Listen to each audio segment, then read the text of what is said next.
ஒரு கணவனுக்கும் மனைவிக்கும் இடையில பயங்கர சண்டைங்க. கோவத்துல கணவன், உன்னையெல்லாம் ஏன் கல்யாணம் பண்ணனே தெரியல, நீ வந்ததுக்கு அப்புறம் தான் என் வாழ்க்கையே நாசமா போச்சு, என் கண்ணு முன்னாடி நிக்காத, வெளியில போன்னு சொல்லி திட்டிட்டு வெளியில போயிடுறாரு. 2 மணி நேரம் கழிச்சு வீட்டுக்கு வந்து பார்க்கும்போது மனைவி வீட்டுல இல்ல.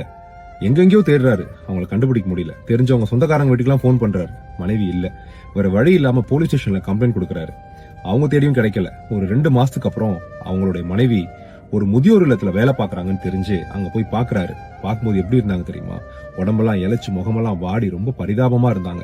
கணவன் ஓடி போய் கட்டி பிடிச்சு கதறி அழுகிறாரு, என்ன மன்னிச்சிரு, வா வீட்டுக்கு போலான்னு. ஆனா அந்த மனைவி, இல்லங்க நான் இங்கே வேலை பார்த்துட்டு இருந்துடுறேன்னு ரொம்ப வருத்தமா சொல்றாங்க. ரொம்ப நேரம் சமாதானப்படுத்தி பேசினதுக்கு அப்புறம் அவரு மனைவியை வீட்டுக்கு கூட்டிட்டு போனாரு.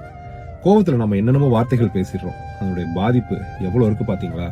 இனிமேலாவது கோவத்துல பேசுறதுக்கு முன்னாடி கொஞ்சம் யோசிப்போம். அதுலயும் முக்கியமா கணவன் மனைவி சண்டையில.